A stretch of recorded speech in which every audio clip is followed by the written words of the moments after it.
Casey's is a premier garden center and gift shop located in Lawrenceburg, Indiana. Casey's offers a wide selection of plants, landscaping materials, home and garden decor, and gifts for every occasion. Casey's is committed to providing exceptional service, a unique shopping experience, and value to every customer. Stop in and see what makes Casey's so unique.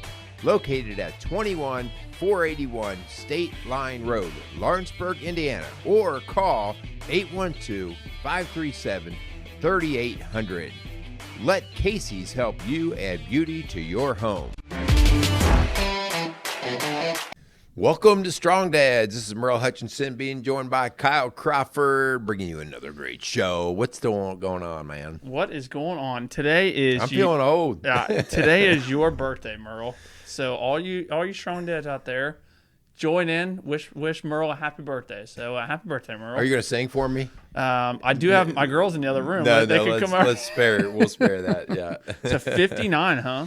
59 and holding. Man. Yep, All yep, right. yep. All right. How is 59 so far treating you? Not worth a crap. You came in today, and I was sleeping right before you came in. Oh boy! Because I was up all night sick. Oh.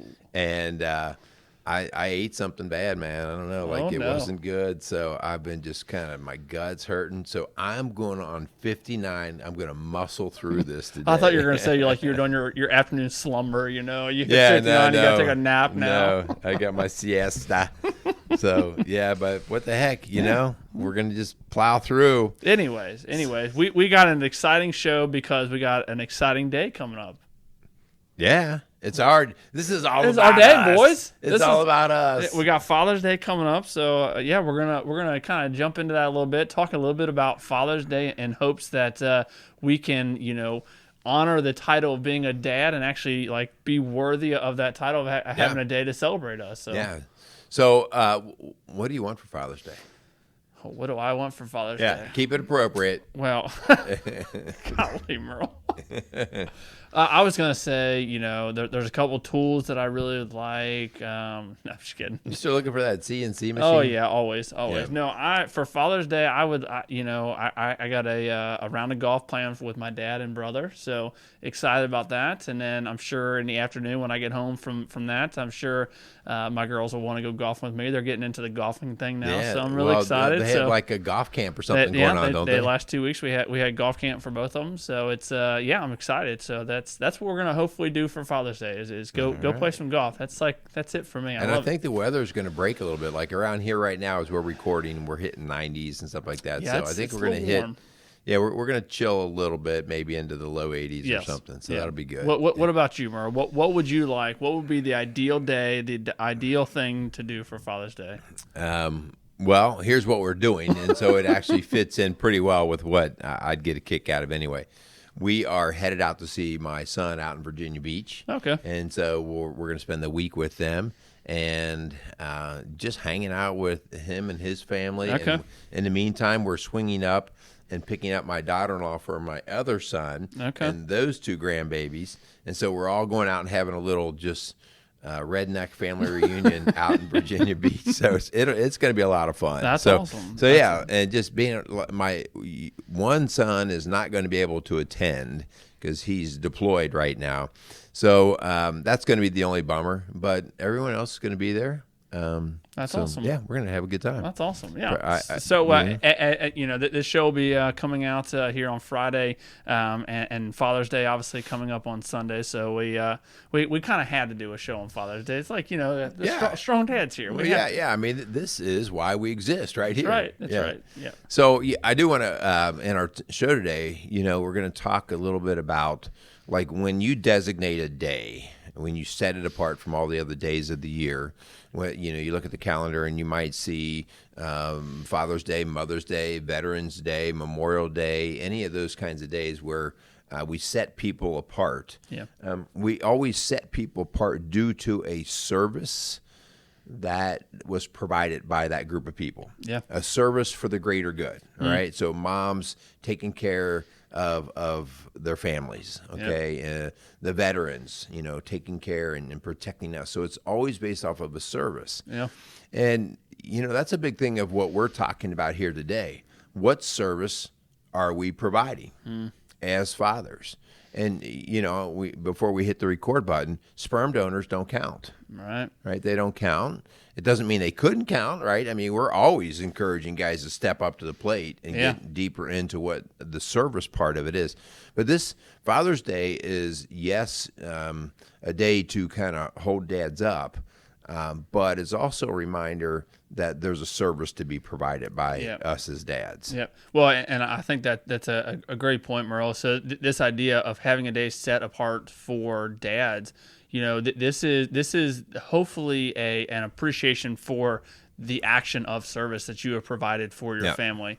So as we get into this, the idea and the premise behind this is hopefully that when we talk about this, we can look at ourselves in the mirror and say, I'm worthy of a day set aside. Obviously we are human, right? We're all men at the end of the day, and we all make mistakes. But the hope is that as we kind of jump into this idea, that you can actually feel like you're worthy of a title to have a day set apart for you and other men, like us. Yeah, and the service that dads provide, just like moms provide, the service is unique to that group. Right? Like you can't just go buy the service, right? And so that whole idea is.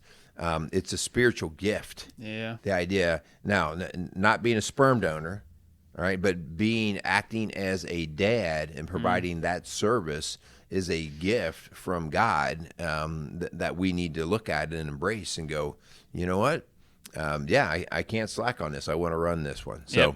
A good deal. Let's thank our sponsors, if I could speak here. I'm the one that's supposed to be sick here. Pull it out, bro. Let's thank our sponsors, and then we'll jump into it. So, Strong Dads, we would love to thank the Cramer's Beer House for coming alongside of us, located down on Route 128. Check them out. They got an incredible setting, awesome food.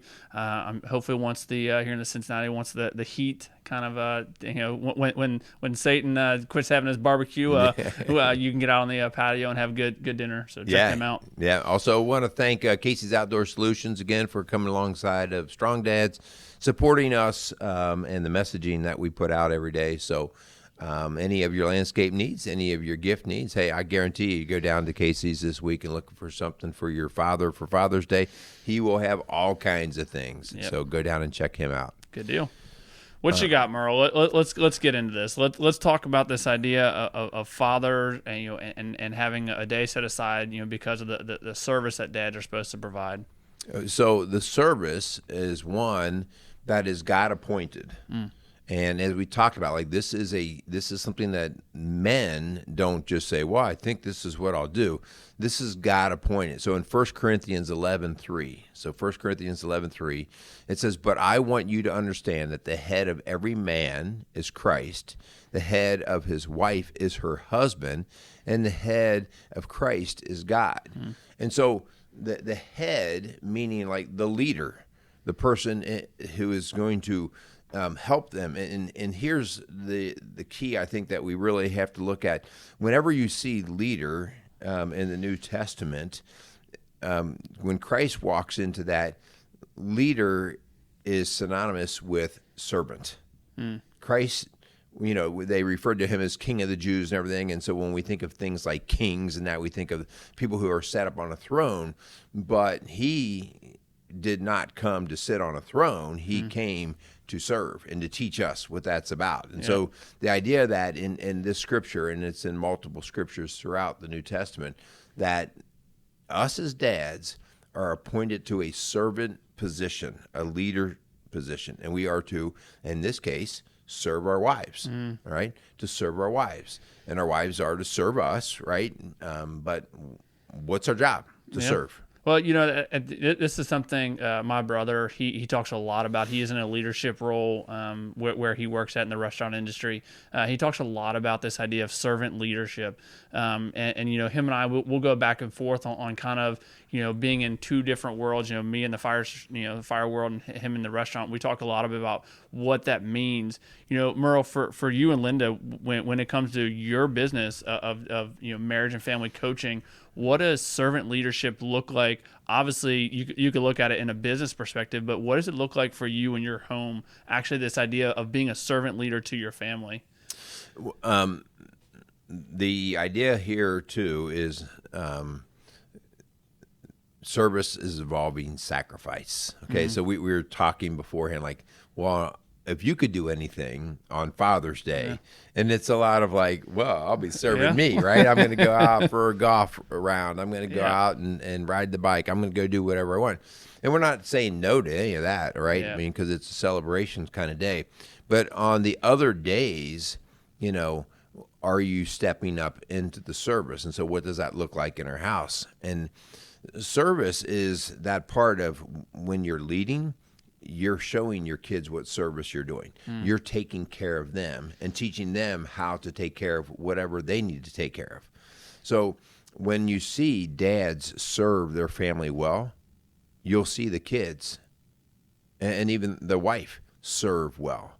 When you see dads fall off the wagon of service, you know, I'm too busy. You guys go do your thing, I'll do my thing.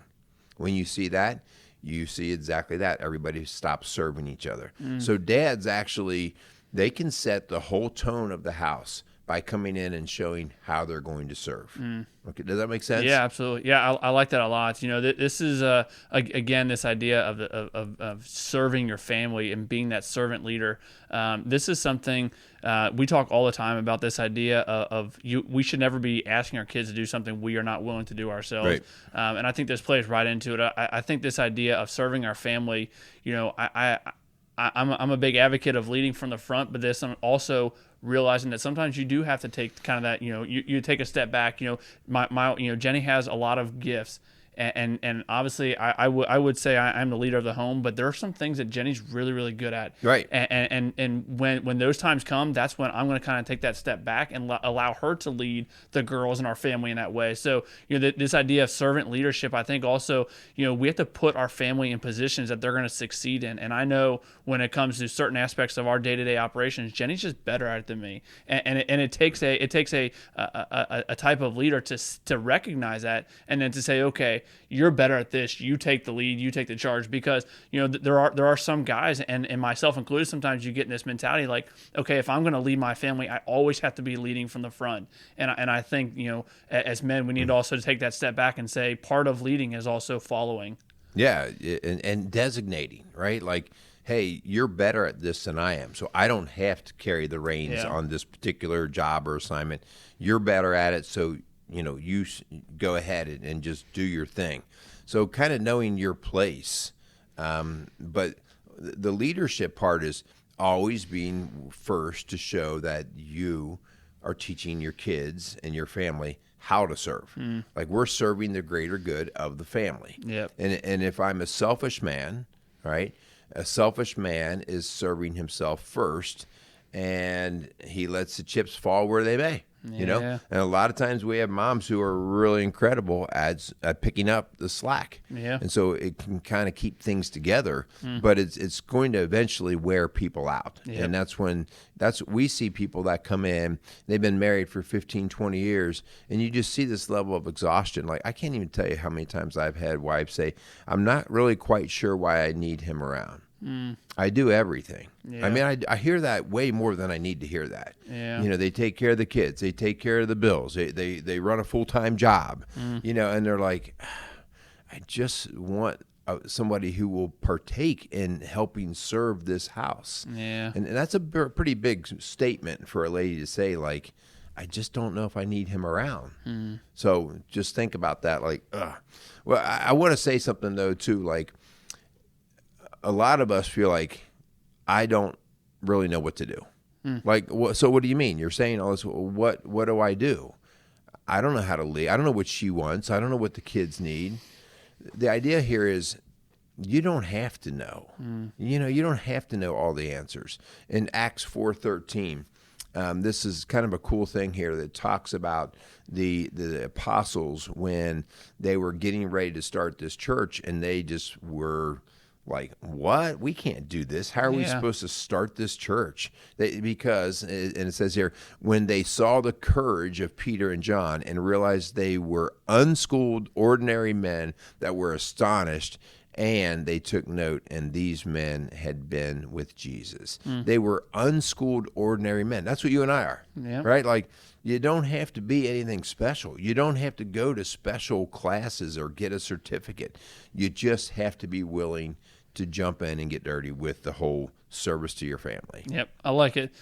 So as we kind of jump into this, when we talk about, hopefully some of the roles, that dads are supposed to take as far as this idea of serving our family, and hopefully, being honor your, being having this title of Father's Day and feeling like we are going to represent that title and represent this day well. As we start to jump into different roles, I'm sure these are things that Merle, you have jotted down over the years of doing coaching and marriage and family when you're dealing with dads. And I think this first one is very true. One of the roles when it comes to service to our family has to be, for us dads, we have to realize that we are the protectors. We've done whole shows on this idea of being a protector. And this comes, there's a lot of kind of, fingers of the idea of protection, because obviously there's a physical protection that I think is for most men, is fairly natural. Right. Stepping up and kind of, the buck's going to stop with me if there, needs to be a physical protection. But there's so much more to, protecting our family when it comes to, I'm really, really big. One of my big prayers for my girls is constantly praying that God would allow me to continue to protect my girl's heart. I want to be the person that is able to, obviously I need God in this one for sure, but I want to protect my girl's heart at all costs. Yeah.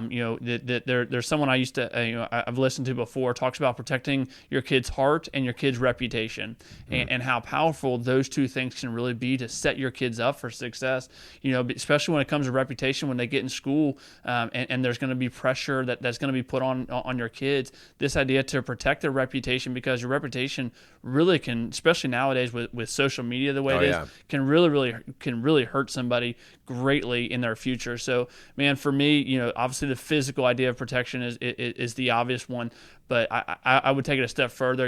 I'm constantly trying to protect my marriage inside of my home to make sure that my marriage, my girls realize that my marriage, that their mommy and daddy prioritize each other and that relationship over everything else.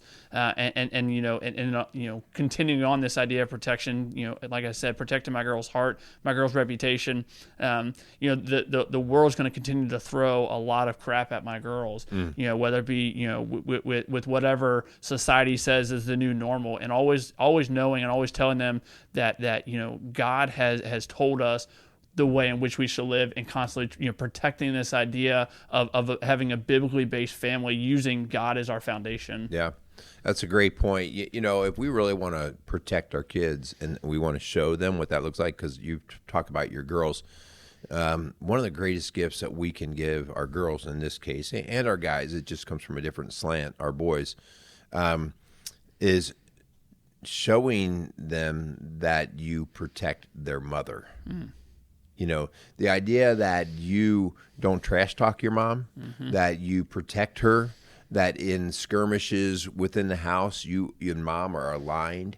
And so when the kids see that you've got mom's back, someday they will look for a man very similar. They'll see that connection, like, oh, I want a guy that he and I are connected and he's got my back. And the opposite is true. If dad is a trash talker of mom, if he doesn't hold her up, if he just kind of beats her down, they see that and they go, well, I guess this is okay when my boyfriend just makes fun of me or trashes me or uses me. So a great way us dads can really step up the game and protection is just protect mom.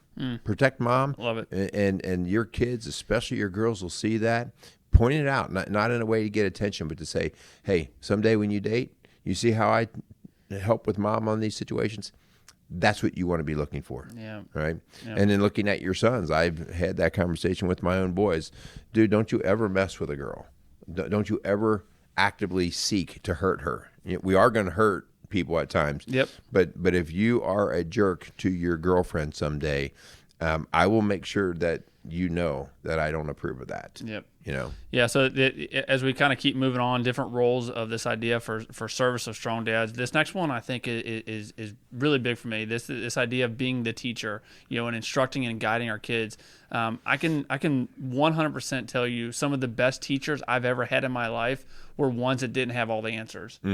they were the ones that said, hey, I'm not 100% sure on that. Let me go find the answer. And I think this is something that for the most part, I think men, we kind of missed the mark on this because we feel like we have to have all the answers. We have to, right. Being able to teach everything about everything to all of our kids. And I think, again, some of the best teachers I've had, man, just admit when you don't know something, but then don't just stop with that. Like, let's go figure it out together and like get into it with, just going back to just the significant role that our dads play, man. Teaching our kids, instructing and guiding our kids is going to be, we talk all the time about the generational effects, man. If we can teach and guide our kids, that generational aspect, the effects that's going to have long term is going to be huge. Yeah, man. The greatest thing that we'll teach our kids is the basic teaching of the values to operate or to live by.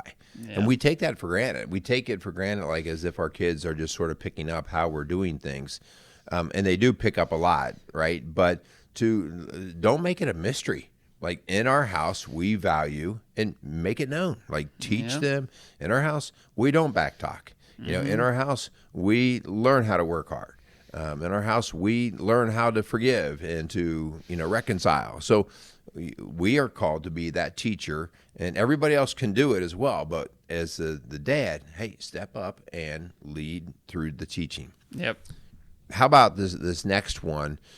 And this gets a little bit fuzzy because a lot of households that we talk to and that we work with, both mom and dad work, all right? Mm-hmm. So kind of back in the day, and I'll say back in the 50s and 60s, you might have just had dad what we called the breadwinner. He was out working and mom was raising the kids and being at home. And she was still working. It just didn't bring a paycheck in like or comparable to dad's. But one thing that we are called to do is be the provider.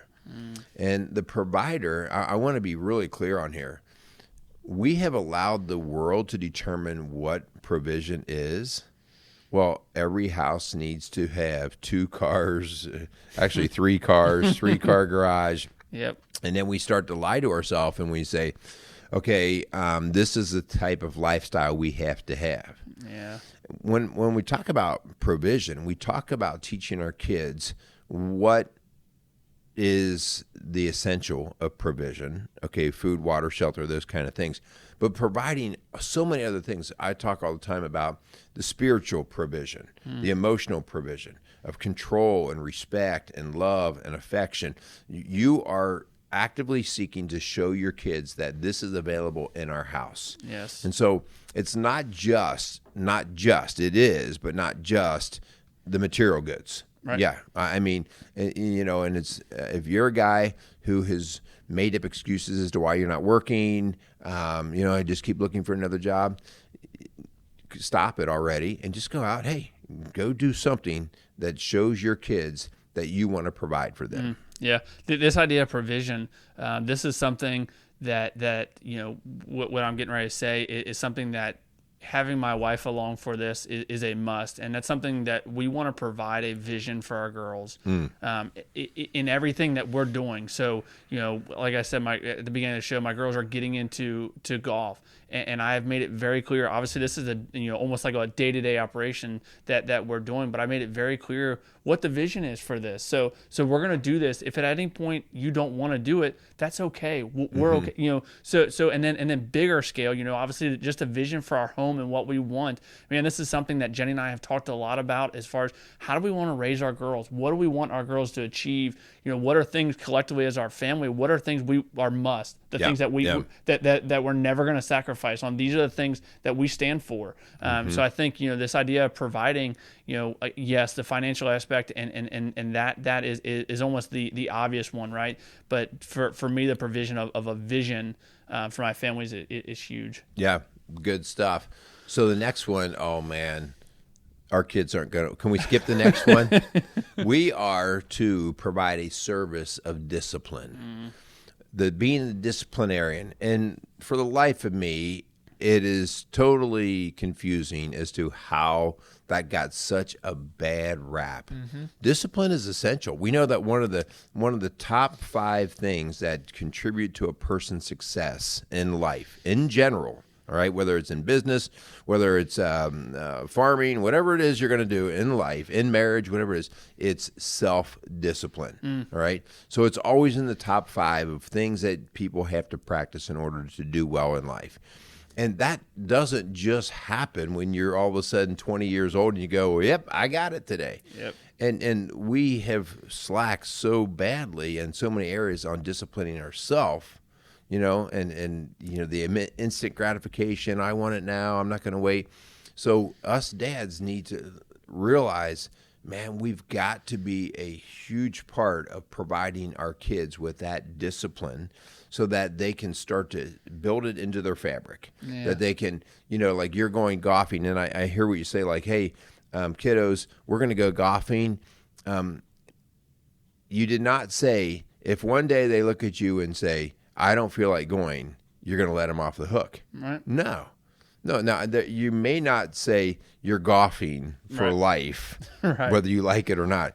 But if one day it's a little bit hot or they just don't feel good, you're not going to say, well, you can lay in the bed. And no, you're going to be like, no, we committed to this. Yep. So because there's more to be learned that day than the days that they want to go. Yep. You persevere. And more often than not, when you persevere, you actually end up feeling better as you get through that.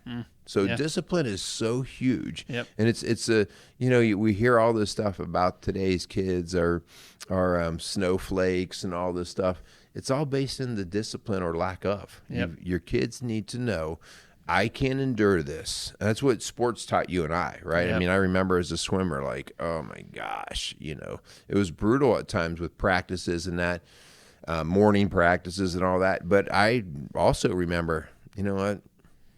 I was a swimmer. I could do anything. Yeah. And that was a mentality, like I could weather just about any storm. Yep. Well, and this idea, what you're talking about, this idea of being, having self-discipline, man, just like you said, we can't just expect our kids one day to wake up at 20 years old and just have that self-discipline, to be able to, whatever, whether set an alarm to get up and go to work, right? So I think this is where, from a very early age, we have to start ingraining those ideas of because in order to get to that self-discipline, there has to be a parent-led discipline. Like, it's not just going to happen for a kid unless that parent is leading, and in this case, our dads are leading this idea of discipline.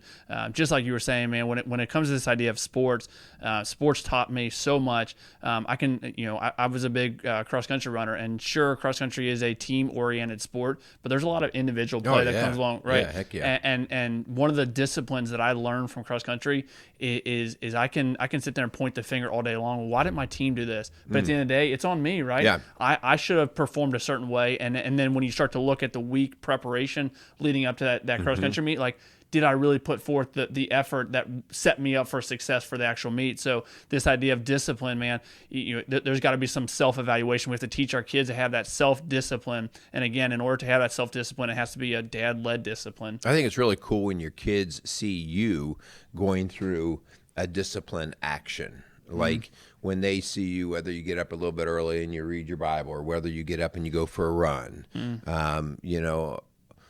you're not doing that to show off to the kids. You're doing that so that they go, well, that doesn't even look like fun, but he gets up and he does it every day. Yep. That is, they start to see that this is what we do. I remember thinking, early on, and when I was learning swimming stuff and conditioning, I remember thinking, why didn't God design our body so that once you got fit, it always stayed that fit, right? Like once you built the building, right, it was a concrete physical structure and it didn't come down. Yeah. But in discipline, like in human nature, you build it and naturally it erodes. And then you got to keep building it. And that maintenance is like, oh, man. And so, a long time ago, I just working out is going to have to be part of what I do. Otherwise, I'm going to fall apart. Of which I'm doing anyway. Yeah, you hit 59, you're just falling apart. Falling apart, yeah. How about this next one? Like, this is where you and I have talked about, this is a main service that we are to provide. And I would say across the board, this is one that us guys don't feel very adequate with. Like, I don't even though I know all the right stuff to do, I would say Linda steps up way more than I do in this area. And so trying to not beat ourselves up in it, but to get our picture of, well, how do I show it? And that is the spiritual leader. I'm reading a lot right now on worldviews. Do you have a secular worldview or do you have a biblical worldview? And people who have biblical worldviews are shrinking, like catastrophically. And the reason for that is because biblical worldview is not always very pleasing, right? I mean, you don't get what you want, right? And there's not always solid explanations for certain things. And so people are always like, well, I agree with that part, but I don't know about this part. And part of us being a spiritual leader is letting our kids know, first and foremost, the most important thing in our life is God, because he was the giver of life. Everything else falls below that. Sure. Like, we have to honor God. We don't honor the government, or we don't dishonor the government, but I don't put government above God, because government is filled with flawed people. God's not flawed. And so that whole idea, like, how do I show my family and my kids that I am the spiritual leader? What's your thought on that? I know you and I have talked about that. Yeah, before. this is similar to what you're saying, Merle. This is tough for me because this is something I strive to do and fail often at. Jenny is much better at reading to the girls. That's something she is much better. So Jenny will step up in that realm. Something that I think when it comes to this idea of spiritual leader, I think, man, we can't just throw our arms up and say we're not good at it, so we're just going to stop, right? And so for me, this is that daily grind. This is that struggle, at times, and it's the failing at times. But, man, I can't just throw my arms up and say, well, I'm a terrible spiritual leader, so, well, Jenny, good luck, right? And so this is why we have our counterpart as a female, because they're really gracious and they are really good at, at least Jenny, she's very good at encouraging and we're in this together and we're going to figure this out together. At the end of the day, yes, men are called to be the spiritual leaders, but man, this is why it's so awesome to have someone that is equally yoked with you, to do life with you, to pick you up when you are struggling and things aren't going good for you and you're not being the spiritual leader that your family deserves you to be. I think that's why it's so awesome to have a counterpart that can pick you up when you're not. And it goes back to this whole idea of just the roles of a dad. Like, man, we're not going to be 100% of the time. We have to have a support system in place. And when it comes to this idea of most of the things we're talking about, yes, the support system for me is Jenny, and having her constantly there with me, figuring this out together.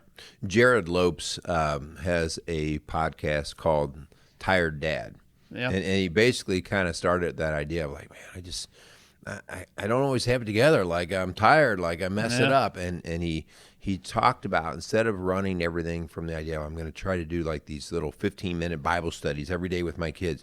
He said, get off of the 15-minute deal and go to 15 seconds. Yeah. Try to, in other words, just put a little spice in the day. Like, you know what? Check out that sunset over there. Man, isn't God awesome? Yeah. Like, just that quick.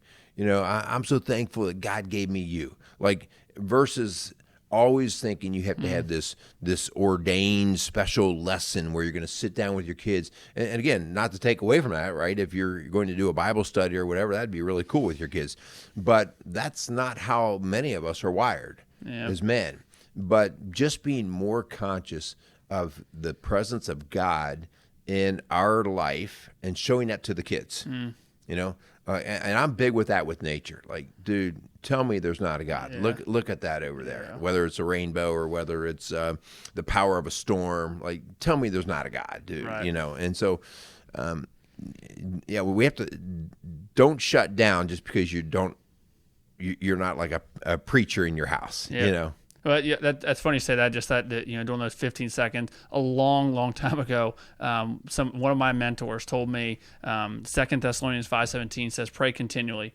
And this is something as a man or just as a new follower in Christ. When I first heard this, I was like, man, prayer is so like formal, right? We have to sit down and recite the Lord's Prayer, and God wants us just to be in constant, a continual conversation with him. And man, when you come to this idea of spiritual leader, man, this is a must. Be in constant conversation with God. Like, hey, like I'm going to need you on this one, right? This situation is coming up. I'm not really prepared for it. I need you in this, and just that constant conversation with God. So it's not such a big like, holy cow, at the end of the day, I haven't talked to God at all. I have to, make this a big, huge thing. I think He is worthy of that, but in the same sense, man, He wants to talk to us every single day, all day. Yeah, awesome. Showing just relationship. Yes. Yeah. The last one, the last service that we need to be, and I just can't overemphasize this one enough, because I think this is where we have left our kids very insecure. And that is, we have to be what we're calling here today the rock of our house, the foundation. Now, Christ is the foundation from which we build, but rock in the sense of you are the steady Eddie. You are when the storm gets bad, right? Like when the tornado is rolling in, you're not screaming like a little girl pulling your panties up and going, what are we supposed to do? You're like, okay, kids, here's what we do. Yeah. The idea here that you are solid, and the kids quickly, you notice kids quickly look at their dads for the leadership.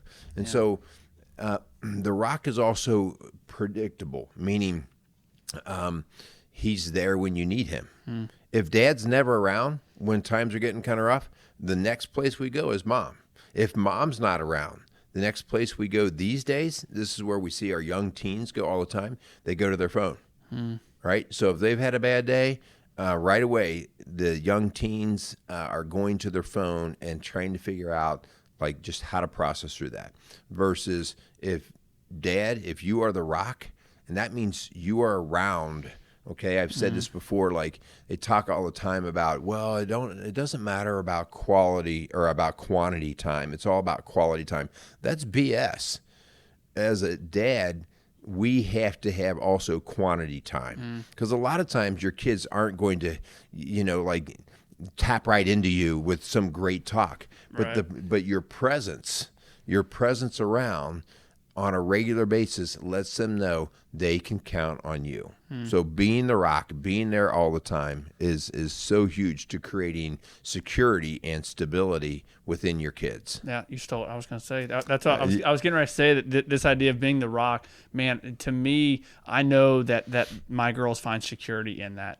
That is for them. They know when they come in our house and I'm there, there's just a sense of security. Just the not to say that Jenny or women in general can't feel this idea of security, but I really feel like God placed men in a home for this ability to have just to kind of the homeostasis of a house, right? Just the balance. That's a big word for you. I like that. You like that? Yeah. I learned that in some paramedic training or something. But I just think that is huge for our girls to see just this, like you said, this balance, this ability to, yes, when it's hitting the fan, right? You can kind of, because women naturally have a little bit more emotions involved in a lot of things, to be able to take that step back and to kind of keep the waters calm, because the storms are obviously out there. They're going to continue to come, but I think this idea of being the rock, being the solid, being that for our kids, that idea to give them that security is huge. It is huge.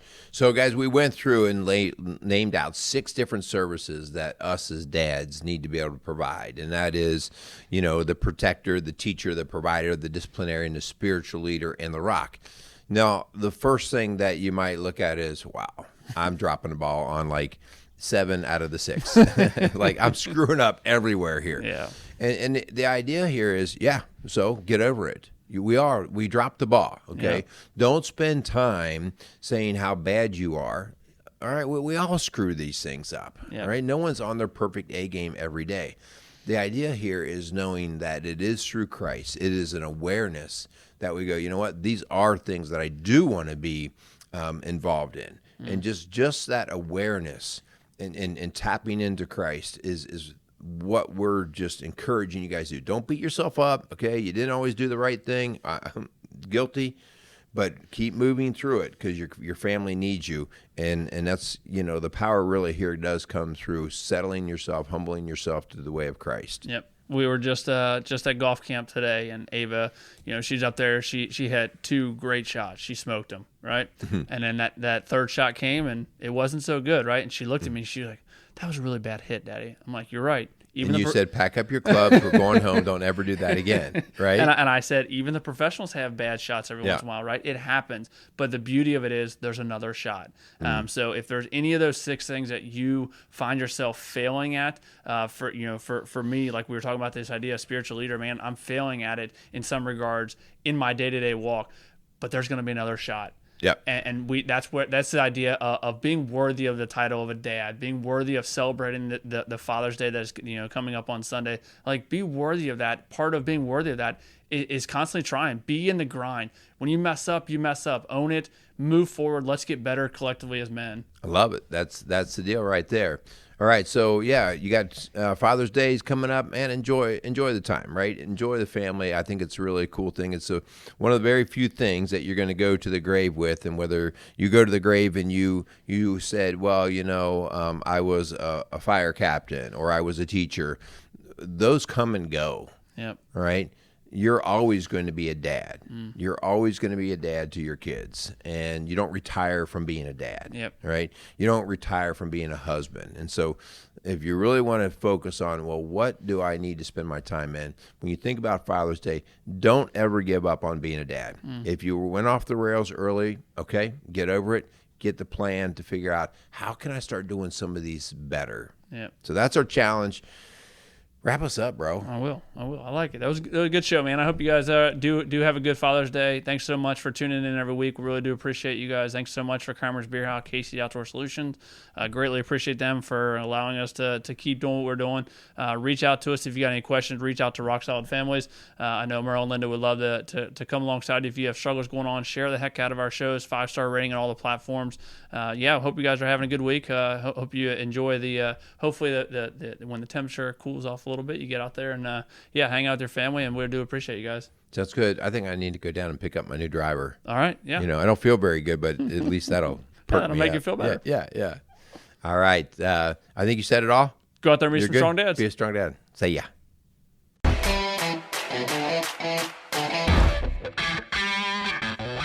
Hey, this is Kyle Crawford from Strong Dads. Strong Dads podcast would love to thank the Keimer's Beer House for coming alongside of us. The Keimer's Beer House was started in 1982 by the Keimer family, and since that time, they have definitely become a Cincinnati favorite. So if you're looking for an incredible meal in an incredible setting, definitely go down to Route 128 and check out the Keimer's Beer House.